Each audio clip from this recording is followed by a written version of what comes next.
Hello and welcome back to our sweet sunny days. I hope you all are having a wonderful spring. Around here, we are really starting to liven up, come out of our shells, and really looking forward to summer. Summer is my favorite season, so signs of spring and warm weather coming are always very, very welcome around here.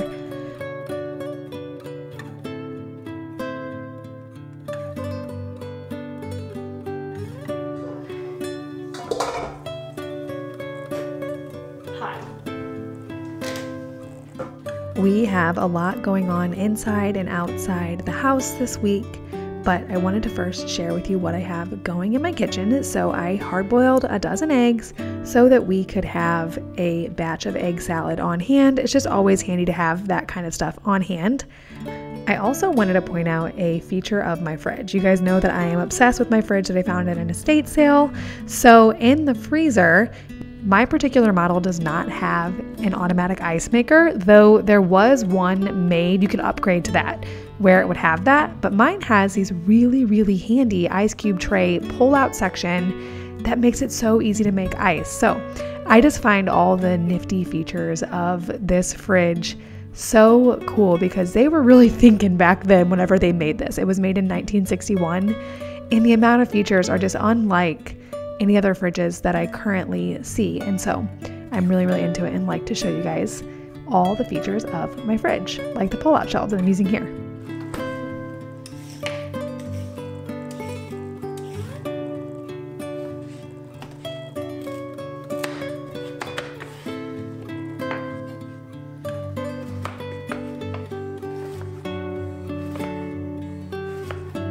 Back to the egg salad, I am thinking that this is gonna have to be a regular thing in our rotation. I've often said this on this channel, and I really mean it, that you guys are kind of watching me learn how to cook. I don't have a lot of experience with cooking, but obviously there are two mouths to feed in this house, and so we need to cook. And this is something that I am learning. Now, I used to love to make deviled eggs, and I quickly realized that whenever I looked up a recipe, just any recipe online to follow for egg salad, that it's basically just mashed up deviled eggs on a sandwich. And so I thought, okay, I can totally do this. And it ended up being really, really yummy and something that I will definitely be adding into our meal rotation in the future.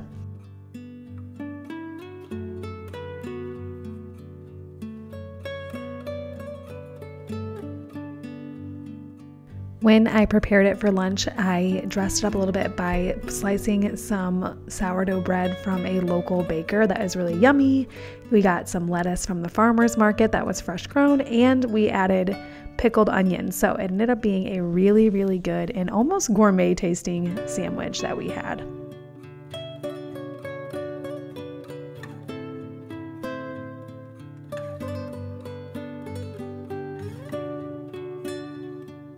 Outside our house, we had a lot of things going on this week and a lot of tasks to get done. So the first garden task that needed to be completed was repotting the radishes. I so tried to avoid, I mess this up every single year. I so tried to avoid repotting plants into bigger pots once I had already started them. And every year I mess up and put them in a 72 cell seed starting tray that is not big enough, or I do it too early, or I don't know what I do wrong, but it never works. And I always have to repot stuff. So the first plant I had to repot more than just this, but the first plant that needed to be repotted and also hardened off were our Japanese wasabi radishes. So I started the process of getting those in bigger pots and less root bound pots so that we could harden them off and get them planted.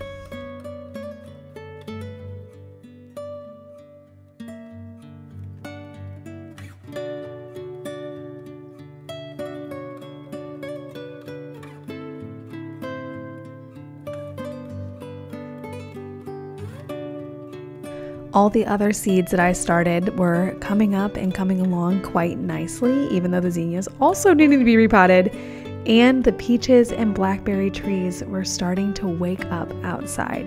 It is such a pleasant sight to see signs of spring and summer coming as we look out the windows. If you are unfamiliar with the term hardening off a seedling, it is basically just getting a plant that has been inside used to going outside.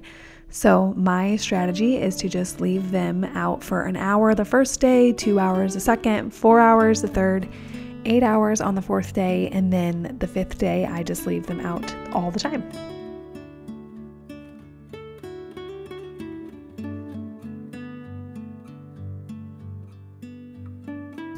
Our patio got neglected all winter, as a lot of folks' patios do, and so it was due for a cleanup. And also I had a couple DIYs that I wanted to do on the patio that I knew would be quick. So I dedicated a good chunk of time this week to just getting the patio clean. One of the DIYs that I wanted to do was make an herb garden with cinder blocks, boards, and pots. So I have an in-ground garden that I use, but we have this little unused space on our patio, or I guess coming off of our patio, that I thought would be really cool to take these pots that I got last year on super clearance and turn it into a spot just for growing herbs. I decided this year that I wanted to grow all my herbs in pots and reserve the in-ground garden for flowers. So I thought that I could make a little tiered herb garden situation thing here with 8 matching pots, a couple cinder blocks, and a board.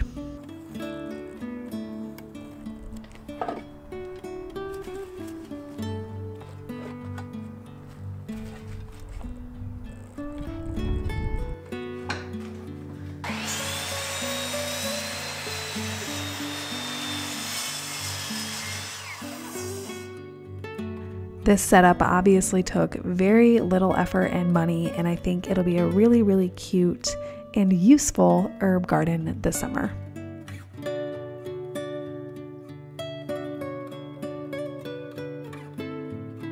The next task in the patio cleanup project was to actually clean the patio with a pressure washer. Our concrete, as I imagine most people's does, gets so dirty and definitely needs a good pressure washing each summer, each spring, I guess. And so that was the next step before we could add all the furniture back onto the patio.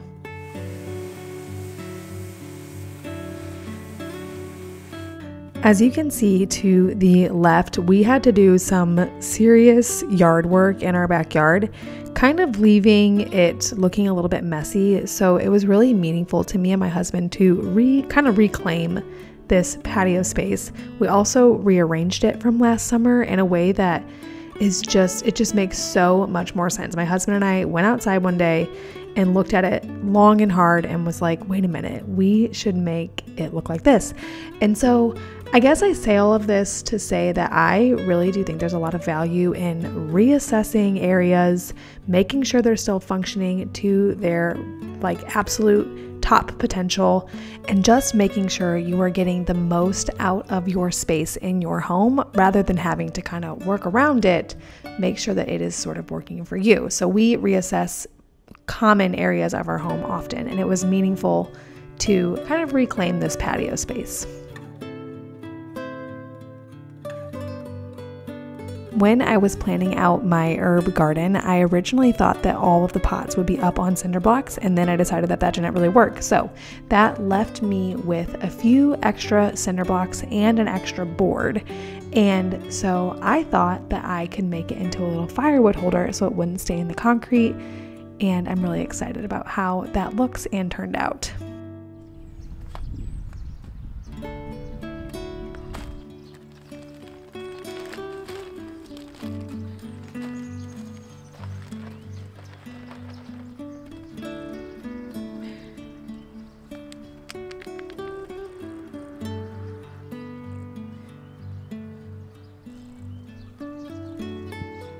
I got my radishes fully hardened off and put into a grow bag, and so I'm really excited to see how those work.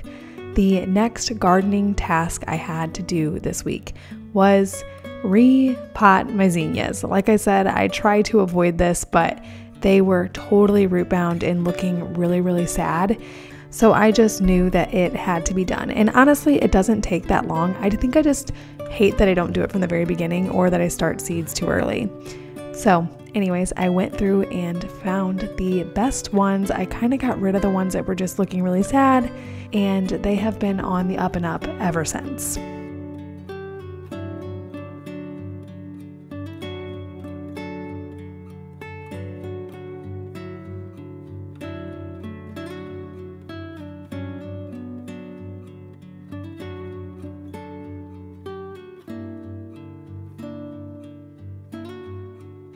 Once we got the patio all cleaned up and all the furniture put back and it's looking shiny and nice, we decided to celebrate with making a new recipe on the uni.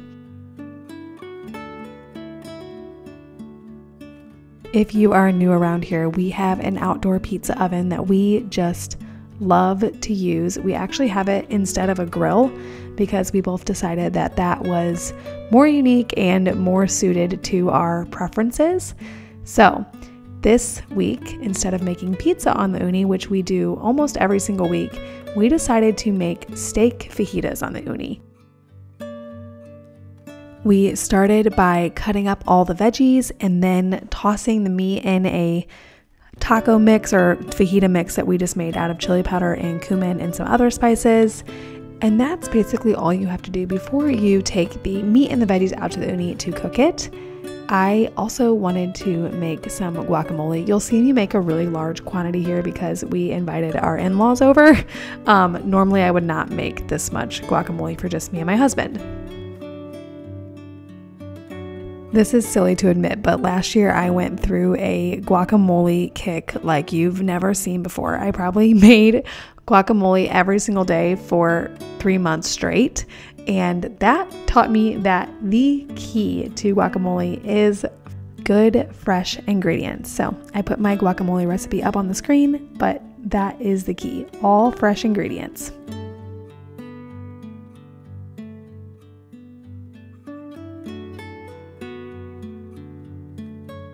This was definitely one of those meals that just reminded me that food can be so beautiful and so fun. Whenever you get a bowl full of fresh ingredients and a pile full of fresh veggies and sizzling steak on the uni, it is just so fun and rewarding and beautiful, and it's really, really awesome to host and eat in your own home. And this meal was such a good reminder of that.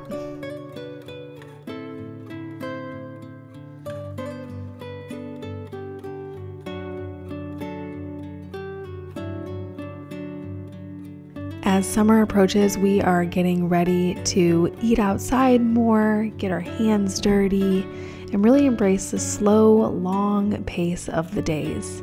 As always, I hope this video inspired you, and I will see you guys next week.